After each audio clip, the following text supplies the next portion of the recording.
அஸ்ஸலாமு அலைக்கும் வரஹ்மத்துல்லாஹி வபரகாத்துஹு. அல்ஹம்துலில்லா. கண்ணியமிக்க சகோதர சகோதரிகளே, அல்லாஹ்வின் நல்லடியார்களே, அஸ்ஸலாமு அலைக்கும் வரஹ்மத்துல்லாஹி வபரகாத்துஹு. அல்ஹம்துலில்லா. அல்லாஹும்ம ஸல்லி அலா முஹம்மதின் வ அலா ஆலி முஹம்மதின் வபாரிக் வஸல்லிம். இது உங்களுடைய இஸ்லாமிய பாதை சேனல். இன்னைக்கு நம்ம அதிகமான நபர்களுக்கு தெரியாத ஒரு திக்ரை பத்தி தான் நம்ம பார்க்க போறோம். அதுலயும் இந்த திக்ரை எத்தனை முறை ஒரு நாளைக்கு ஓதணும் தெரியுங்களா? வெறும் ஒரே ஒரு முறை இந்த திக்ரை ஓதினால் போதும். நாம இதை தவிர மற்ற எந்த திக்ரை பார்த்தாலும் சரி, குறைஞ்சது 100 முறை ஓதுங்க, குறைந்தது 10 முறை ஓதுங்க, இல்ல 33 முறை ஓதுங்க, 100 முறை ஓதுங்க. அப்படி இல்ல சுபஹானல்லாஹி வ பிஹம்திஹி கூட பாத்தீங்கன்னா இருக்கிறதுலே சின்ன திக்ரு, குறைஞ்சது 10 கீழே எதுவுமே இல்லைன்னு சொல்லலாம். ஆனா இந்த ஒரு திக்ருக்கு மட்டும் பாத்தீங்கன்னா சஹீஹான அறிவிப்பிலே கொடுக்கப்பட்டிருக்கு, ஒரு நாளைக்கு ஒரு முறை ஓதுனா போதும்னு சொல்லிட்டு. அப்ப ஒரு நாளைக்கு ஒரு தடவை கூட இந்த திக்ரை ஓத முடியாதா? அதிகபட்சம் எவ்வளவு நேரம் ஆயிரப்போகுது? 1 நிமிடம் கூட ஆகாது. ஆனா இதை ஓதுபவர்களுக்கு என்ன சிறப்பு தெரியுங்களா? ஒரு நாள் முழுவதுக்கும் இதுவே போதும். 24 மணி நேரமும் நம்ம ஒரு நாள் முழுவதும்னா காலையில இருந்து இரவு இல்லை, இன்னைக்கு காலையில இருந்து நாளைக்கு காலையில வரையும் இதுவே போதும்னு சொல்லலாம். நமக்கு தெரியும் இந்த மறுமையுடைய இந்த வாழ்க்கை அப்படிங்கிறது தற்காலிகம் கிடையாது. நமக்கு நல்லா தெரியும் இந்த வாழ்க்கை அப்படிங்கிறது தற்காலிகம் கிடையாது. இந்த வாழ்க்கை நமக்கு நல்லாவே தெரியும், இந்த வாழ்க்கை அப்படிங்கிறது நிரந்தரமானது கிடையாது. மறுமைக்காகத்தான் நம்ம உழைக்கணும், அதுக்காக நம்ம நிறைய இபாதத் செய்யணும்லாம் தெரியும். ஆனா நம்மளால செய்ய முடியுதுன்னா செய்ய முடிய மாட்டேங்குது. எவ்வளவு நேரம் இபாதத் செய்ய முடியுது? அவ்வளோ உலக வேலைகள் இருக்கு. ஒரு 2 மணி நேரம் உட்காந்து நம்மளால என்ன பண்ண முடியல? திக்ரு துஆ குர்ஆன்னு சொல்லிட்டு செலவிட முடியல. எல்லாமே செய்யறோம், ரொம்ப அளவா செய்யறோம். சில நேரங்கள்ல தொடர்ந்து செய்யறதே இல்லை. 5 நேர ஃபரல் தொழுகையை தவிர ஒரு நாள்ல எதுவுமே செய்யாதவர்களும் அதிகமானவங்க இருக்காங்க. ஆனா இங்க வாழக்கூடிய காலம் முழுவதுமே நமக்கு நிறைய வேலைகள் இருந்து கொண்டே இருக்குது. பெண்களுக்காகட்டும், அது பெண்களாகட்டும் ஆண்களாகட்டும், அப்படி இருக்கிறவங்களுக்கு இந்த திக்ரு மிக மிக சிறந்த திக்ரு. ஏன்னா இதனுடைய சிறப்பு என்ன தெரியுங்களா? நபி ஸல்லல்லாஹு அலைஹி வஸல்லம் அவர்கள் சொல்றாங்க, யார் ஒருவர் இந்த திக்ரை ஒரு நாளைக்கு ஒரு முறை ஓதுறாங்களோ அவர்கள் ஒரு நாள் முழுவதுமே பார்த்தா இரவு பகலாக இபாதத் செய்தாலும் கூட இதனுடைய நன்மையை பெற்றுக்கொள்ள முடியாதுன்னு சொல்லியிருக்காங்க. இரவு பகலாகனா என்ன அர்த்தம்? இரவுல என்னெல்லாம் செய்ய முடியும்? இரவுல தொழுவாங்க, விழித்திருந்து வணக்கம் செய்வாங்க. அதே பகல்ல பார்த்தோம்னா தொழுகை நடத்தலாம், பிடிக்கலாம், திக்ரு ஓதலாம், அனைத்துமே குர்ஆன் ஓதலாம், இத்தனை செய்யலாம், தான தர்மங்கள் செய்யலாம், இத்தனை செய்யலாம். அப்படி இருந்து பகலும் இரவும் நீங்க இபாதத்திலே கழித்தாலும் கூட 24 மணி நேரமும் இந்த ஒரு திக்ரை ஒரு தடவை ஓதுவதற்கு ஈடிணை இல்லை அப்படின்னு இருக்காங்க. சுபஹானல்லாஹ். இப்ப நம்ம அதை வரி வரியாக அர்த்தத்தோட பார்த்துக்கலாம். அப்பதான் உங்களுக்கு இதனுடைய சிறப்பு என்னன்னு புரியும். இதுல முதல் வரி பாத்தீங்கன்னா சுபஹானல்லாஹி அதத மா ஹலக அப்படின்னா என்னன்னா, அல்லாஹு படைத்த எண்ணிக்கையின் அளவுக்கு அல்லாஹுவை பரிசுத்தமானவன்னு சொல்லி போட்டிருக்கிறேன்னு அர்த்தம். நம்ம தினமும் சுபஹானல்லாஹ் அப்படின்னு சொல்லக்கூடிய திக்ரை நம்ம ஓதுவோம். 100 முறையோ 33 முறையோ ஓதுவோம் இல்ல. அதெல்லாம் பாத்தீங்கன்னா அத்தனை தடவை ஓதுனதுக்கான நன்மை தான் கிடைக்கும். ஆனா இதுல என்ன சொல்றோம்னா, அல்லாஹு படைத்தவற்றின் எண்ணிக்கை அளவுக்கு நான் சுபஹானல்லாஹ்வை ஓதுகிறேன்னு நம்ம சொல்றதுக்கு தான் இது அர்த்தம். அதனாலதான் இது இவ்வளவு சிறப்பை கொண்டதாக இருக்குது. அப்ப அல்லாஹு படைத்த எண்ணிக்கை எவ்வளவு இருக்குது? அல்லாஹு இந்த வானத்துல இருக்கக்கூடிய அனைத்தையும், பூமியில இருக்கக்கூடிய அனைத்தையும், மனிதர்களையும், மலக்குமார்களையும், அனைத்து விஷயங்களையுமே அல்லாஹ் தான் படைத்திருக்கான். நம்ம பார்க்கக்கூடியது பார்க்காதது எல்லாமே அல்லாஹுடையதான். அப்ப அல்லாஹுடைய படைப்புடைய எண்ணிக்கை எவ்வளவு இருக்குன்னு சொல்லிட்டு நம்மளால கணக்கிடவே முடியாது. அதை கணக்கிட்டா எவ்வளவு வருமோ அந்த அளவுக்கு நான் அல்லாஹுவை சுபஹானல்லாஹ்னு சொல்லி போட்டிருக்கிறேன்னு சொல்றோம். அப்ப வாழ்நாள் முழுவதும் நம்ம சுபஹானல்லாஹ் ஓதுனா கூட அந்த எண்ணிக்கை அளவுக்கு நம்ம ஓத முடியாது. அதனால அந்த எண்ணிக்கை அளவுக்கு நான் ஓதுனேன்னு சொல்லக்கூடிய வரிதான் இந்த முதல் வரி. அடுத்தது பாத்தீங்கன்னா அதே தான், ஆனா சுபஹானல்லாஹி மில் அ மா ஹலக்க. இப்ப முன்னாடி இருந்ததுக்கும் இப்ப இருக்கிறதுக்கும் என்ன வித்தியாசம்னா, அதத மா ஹலக்கன்னு அங்க வரும், இங்க மில் அ மா ஹலக்கன்னு வரும். இப்ப அததனா நம்ம என்ன சொன்னோம்? படைத்த எண்ணிக்கை அளவுன்னு சொன்னோம். மில் என்னன்னா அந்த எண்ணிக்கையை விட அதிகமாக அர்த்தம். அப்ப அதையும் விட அதிகமாக அவனுடைய படைப்பையும் மிஞ்சக்கூடிய அளவுக்கு, அந்த எண்ணிக்கையும் மிஞ்சக்கூடிய அளவுக்கு அவனை நான் பரிசுத்தமானவன்னு சொல்லி போட்டிருக்கிறேன்னு அர்த்தம். இதுக்கு பார்த்தா ஒரு எண்டே இல்லை, இது எண்ணிக்கை இல்லாம போய்கொண்டே இருக்குங்கிறது. அப்ப நம்மளுடைய கணக்குல எவ்வளவு தடவை சுபஹானல்லாஹ் சொன்ன நன்மை இருக்குன்னு யோசிச்சுக்கோங்க. இன்னும் நம்ம 100 வருஷம் வாழ்ந்து ஓதுனா கூட இந்த அளவுக்கு ஓத முடியாது. அடுத்த வரி சுபஹானல்லாஹி அதத மாஃபில் அர்லி வசமாஇ அப்படின்னு என்னன்னா, வானம் பூமியில் உள்ள எண்ணிக்கை அளவுக்கு அல்லாஹ்வை பரிசுத்தமானவன்னு சொல்லி போட்டிருக்கிறேன்னு அர்த்தம். நம்ம முதல்ல என்ன சொன்னோம்? ஹலக்க அப்படிங்கக்கூடிய வார்த்தையை வந்து பயன்படுத்தியிருப்போம் முதல் 2 வரிகள்ல. அது வந்து பார்த்தா படைப்பினங்கள் அப்படின்னு பொதுவாக குறிக்கும். இங்க வந்து அஸ்ஸமாவாத்தி வல் அர்ல் அப்படின்னு சொல்லக்கூடிய வார்த்தை வரும். அப்படின்னா வானம் பூமின்னு சொல்லிட்டு பிரிச்சு தனித்தனியா சொல்றோம். அப்ப வானத்துல என்ன இருக்குது? வானத்துல வந்து அல்லாஹ்வுடைய அர்ஷ் இருக்கு, மலக்குமார்கள் இருக்காங்க. நம்மளுடைய உலகம் அப்படிங்கிறது பார்த்தா ரொம்ப சிறுசு. இங்க இருக்கக்கூடிய சூரியன் ஆகட்டும், நிலவாகட்டும், இதெல்லாம் ரொம்ப சிறுசு.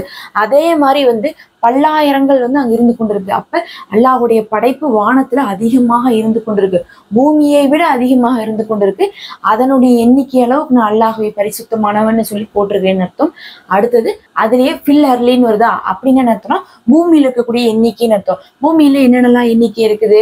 உயிரினங்கள் இருக்குது, அதுக்கப்புறம் தாவரங்கள் இருக்குது, அதே மாதிரி கடல் இருக்கு. கடலுக்குள்ள வந்து நம்மளால கண்டுபிடிக்க முடியாத உயிரினங்கள்லாம் வாழ்ந்துட்டு இருக்கு. நம்ம வந்து வாழக்கூடிய இந்த பூமியில நிலத்துக்கடியில எத்தனையோ விஷயங்கள் போய்கொண்டிருக்குது, நீருக்கடியில எத்தனையோ விஷயங்கள் போய்கொண்டிருக்கு. அதெல்லாம் இன்னைக்கும் விஞ்ஞானம் கண்டுபிடிக்கவே இல்லை. அதனுடைய எண்ணிக்கை அளவுக்குலாம் வந்து நான் அல்லாஹ்வை பரிசுத்தமானவன்னு சொல்லி போட்டிருக்கிறேன்னு அர்த்தம். அடுத்த வரையும் நம்ம இதுல பாத்தீங்கன்னா அதுல அததான் வந்துச்சா, இதுல மில் அண்ட் வரும். மற்றபடி அர்த்தம் ஒண்ணுதான். அப்படியே என்னன்னா அந்த எண்ணிக்கைகளை எல்லாம் விடவும் நான் அதிகமாக அல்லாஹ்வை பரிசுத்தமானவன்னு சொல்லி போட்டிருக்கிறேன்னு அர்த்தம். அப்ப அந்த எண்ணிக்கையே எவ்வளோன்னு தெரியாது, அந்த அளவுக்கு போட்டுறேன். அதுக்கப்புறம் அதுக்கும் அதிகமாகவும் அல்லாஹ்வை நான் போட்டிருக்கிறேன் அப்படின்னு சொல்லிட்டு நம்ம சொல்றோம். அடுத்து சுபஹானல்லாஹி அதத மா அஹ்ஸா கிதாபுஹு. கிதாப்னா வேதம்னு அர்த்தம். அவனுடைய வேதத்துல இருக்கக்கூடிய எண்ணிக்கை அளவுன்னு அர்த்தம். அல்லாஹுடைய வேதத்தை கடலுடைய நீரை அப்படியே வந்து மையாக மாத்தி அதை கொண்டு எழுதினாலும் கூட குர்ஆனுடைய தப்சீரை நம்மளால எழுதி முடிக்க முடியாது. அந்த அளவுக்கு ஒவ்வொன்றுக்கும் ஆழமான அர்த்தங்கள் இருக்குது, பல பொருள்களை கொண்டதாக இருக்குது.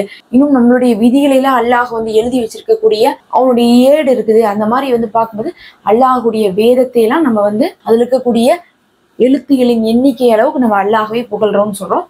இதெல்லாம் நம்ம வாழ்க்கையில கூட யூகிச்சு பார்க்க முடியாத ஒரு விஷயமாக இருக்கு. அதனாலதான் இதுக்கு இவ்வளவு சிறப்பு. அடுத்த வரை பாத்தீங்கன்னா இதுலயே வந்து அதற்கு பதில் மில் வரும். அப்படின்னா அந்த புத்தகத்துல இருக்கக்கூடிய எண்ணிக்கையெல்லாம் விட அதிகமான அளவுக்கு அல்லாஹ்வை பரிசுத்தமானவன்னு சொல்லி போட்டிருக்கிறேன்னு அர்த்தம். அப்போ முதல் இது எப்பயுமே வந்து எப்படி வரும்? அததான் வரும். ரெண்டாவது இது வந்து மில் வரும். ஒரு விஷயத்தை எடுத்து அதே அளவுக்கு, அதுக்கப்புறம் அடுத்த லைன்ல வந்து அதே விஷயத்தை வந்து மிகைக்கக்கூடிய அளவுக்கு அப்படிங்கிறத நம்ம சொல்லிட்டு இருக்கோம். அப்படி நம்ம 3 விஷயத்தை பார்த்திருக்கோம். முதல்ல வந்து படைத்தவற்றின் எண்ணிக்கை, அதுக்கப்புறம் வானம் பூமியின் எண்ணிக்கை, அதுக்கப்புறம் வந்து கிதாபின் எண்ணிக்கை. கடைசியாக பார்த்தா சுபஹானல்லாஹி அதத குல்லி ஷைஇன் அப்படின்னா ஒவ்வொன்றின் எண்ணிக்கை அளவுக்குன்னு அர்த்தம். எப்படி நம்ம படைப்பினங்கள் தனி, வானம் பூமி தனியா வந்துச்சோ அதே மாதிரி ஒவ்வொன்றின் அப்படின்னா ஒன்னொன்னும் தனித்தனியா என்னென்னலாம் இருக்கோ அதனுடைய எண்ணிக்கை அளவுக்குங்கிறது அர்த்தம். அடுத்தது இதுலயே அததான் எடுத்துட்டு மில் சேர்த்துப்போம். அப்படின்னா வந்து சுபஹானல்லாஹி மில் குல்லி ஷைஇன், அவன் படைத்த ஒவ்வொன்றின் எண்ணிக்கையை மிகைக்கக்கூடிய அளவுக்கு அவனை பரிசுத்தமானவன்னு சொல்லி போட்டிருக்கிறேன் அர்த்தம். அவ்வளவுதான். இது ரொம்ப சின்னதிக்க தான். இப்ப பாத்தீங்கன்னா அந்தந்த இடத்துல நம்ம சுபஹானல்லாஹ் கீழே வந்து அல்ஹம்துலில்லாஹ் அல்லாஹ் அக்பர்னு எழுதியிருக்கோம்ல, அந்த இடத்துல எல்லாம் நம்ம சுபஹானல்லாஹ் மட்டும் வச்சு ஓதணும் கிடையாது. முதல்ல சுபஹானல்லாஹ் ஓதி முடிச்சுட்டு அடுத்தது அல்ஹம்துலில்லாஹ் ஓதணும், அடுத்தது அல்லாஹ் அக்பர் ஓதணும். அந்த மாதிரி இந்த 3 திக்ரியும் வந்து இதுல வந்து ஓதுற மாதிரி வந்து நமக்கு அறிவிப்புல வந்திருக்கு. அப்ப சுபஹானல்லாஹி அதத மா ஹலக்கன்னு சொல்ற இடத்துல அல்ஹம்துலில்லாஹி அதத மா ஹலக்கன்னு சொல்லலாம். அதுக்கப்புறம் அல்லாஹ் அக்பர் அதத மா ஹலக்கன்னு சொல்லலாம். முதல்ல சுபஹானல்லாஹ் வச்சு ஒட்டுக்கா ஓதி முடிச்சிடணும். அதுக்கப்புறம் அல்ஹம்துலில்லாஹ் வச்சு, அதுக்கப்புறம் அல்லாஹ் அக்பர் வச்சு நீங்க ஓதிக்கலாம். இப்ப நான் வந்து போட்டிருக்க இமேஜ் வந்து பார்த்தா இதனுடைய அரபி வெர்சன். இதை நீங்க ஸ்கிரீன்ஷாட் எடுத்து வச்சுட்டு இதுல இருக்கிற அந்த முதல் வார்த்தையை மட்டும் சுபஹானல்லாஹ் அல்ஹம்துலில்லாஹ் அல்லாஹ் அக்பர்னு சொல்லி மாத்தி மாத்தி போட்டு நீங்க ஓதிக்கலாம். இது கேட்கறதுக்கு கொஞ்சம் பெருசா தெரியும், ஆனா இப்ப நான் உங்களுக்கு ஓதி காட்டுறேன் பாருங்க. இது ஓதுறதுக்கு நம்ம சொன்னோம்ல 1 நிமிஷம் கூட ஆகாதுன்ட்டு. பிஸ்மில்லாஹ் ரஹ்மான் ரஹீம். சுபஹானல்லாஹி அதத மா ஹலக்க, சுபஹானல்லாஹி மில் அமா ஹலக்க, சுபஹானல்லாஹி அதத மா ஃபில் அர்லி வஸ்ஸமாஇ, சுபஹானல்லாஹி மில் அமா ஃபில் அர்லி வஸ்ஸமாஇ, சுபஹானல்லாஹி அதத மா அஹ்ஸா கிதாபுஹு, சுபஹானல்லாஹி மில் அமா அஹ்ஸா கிதாபுஹு, சுபஹானல்லாஹி அதத குல்லி ஷைஇன், சுபஹானல்லாஹி மில் குல்லி ஷைஇன்.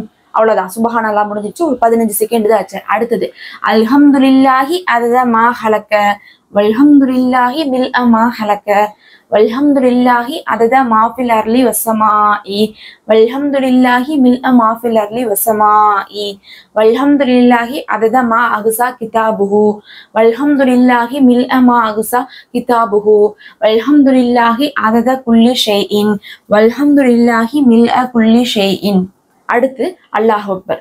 அல்லாஹு அக்பர் அததமா ஹலக்க, வல்லாஹு அக்பர் மில் அமா ஹலக்க, வல்லாஹு அக்பர் அததமா ஃபில் அர்லி வசமாஇ, வல்லாஹு அக்பர் மில் அமா ஃபில் அர்லி வசமாஇ, வல்லாஹு அக்பர் அததமா அக்ஷா கிதாபுஹு, வல்லாஹு அக்பர் மில் அமா அக்ஷா கிதாபுஹு, வல்லாஹு அக்பர் அதத குல்லி ஷைஇன், வல்லாஹு அக்பர் மில் அ குல்லி ஷைஇன். அல்ஹம்துலில்லாஹ். அப்ப மனப்பாடம் பண்ணி ஓதுனா வெறும் 1 நிமிஷம் கூட ஆகாது. இதை ஒரு நாளைக்கு ஒரு தடவை ஓதுனா போதும்.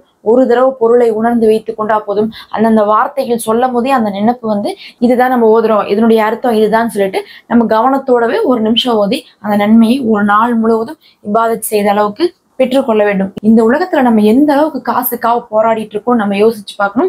இந்த ஒரு வேலையை செஞ்சு கூட நான் உனக்கு 200 ரூபா கொடுக்குறேன்னு சொன்னா நாம வந்து 2 மணி நேரம் உட்காந்து கஷ்டப்பட்டாது அந்த வேலையை செஞ்சிருவோம். ஆனா வெறும் 1 நிமிஷம் தான் இந்த திக்ரு. இதை நீ ஓதுனீன்னா ஒரு நாள் முழுவதும் இபாதத் செய்த நன்மையை தரேன்னு சொல்லி அல்லாஹ் சொல்றான்.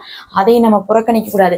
இதையெல்லாம் நீங்க மனப்பாடம் பண்ணி வச்சுக்கோங்க. மனப்பாடம் பண்ணா மட்டும்தான் தினமும் ஓதுவீங்க, இல்லாட்டா நிச்சயமா ஓதவே முடியாது. ஏன்னா நான் மனப்பாடம் இல்லாதப்பெல்லாம் விட்டு விட்டு தான் ஓதுவேன். எப்ப மனப்பாடம் பண்ணனோ அதுக்கப்புறம் தான் தொடர்ந்து ஓத ஆரம்பிச்சேன்.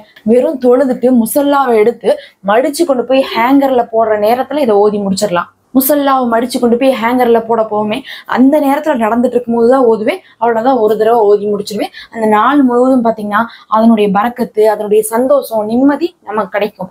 நாளை ஆரம்பிக்கும் போதே இந்த மாதிரி நன்மையை வந்து ஏந்தி கொண்டு நம்ம நாளை ஆரம்பிக்கணும். ஆனா நீங்க எந்த நேரத்துல வேணா ஓதிக்கலாம், குறிப்பிட்டு எந்த நேரத்துல ஓதணும்னு சொல்லப்படலை. நான் வந்து பார்த்தா ஃபஜ்ருக்கு பின்னாடி ஓதுறது வந்து முதல் வேலையாக இருக்கும். இது உங்களுக்கு பலனுள்ளதாக இருந்திருக்கும்னு நினைக்கிறேன். மறக்காம சப்ஸ்கிரைப் பண்ணி தொடர்ந்து நம்ம போடக்கூடிய விஷயங்களை பார்த்துக்கோங்க.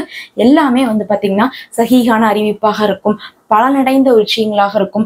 நமக்கு வந்து வெறும் உலக தேவையை மட்டுமே நோக்கி ஓடிடாதீங்க. அது எல்லா நேரத்திலும் பலன் தராது. பல தடவை பார்த்தா நம்ம பார்த்துருக்கோம் கண்கூடாக. இந்த மாதிரி வந்து மறுமையை தேவையும் உள்ளடக்கினதை வந்து எடுத்து நீங்க செஞ்சு பலனடையணும் அப்படிங்கறதுக்காகத்தான் நம்ம இப்படி தொகுத்து கொடுத்துட்டு இருக்கோம். உங்களுடைய ஆதரவு வந்து ரொம்பவே அதிகமாக தேவைப்படுது. வெளியே இருக்கக்கூடிய இமேஜ் மட்டும் பார்த்துட்டு அப்பதான் நன்மையான விஷயங்களை வந்து ஒரு ஆர்வமாக நம்ம செய்யவும் முடியும். தொடர்ந்து பார்த்துவாங்க. அஸ்ஸலாமு அலைக்கும் வரஹ்மத்துல்லாஹ்.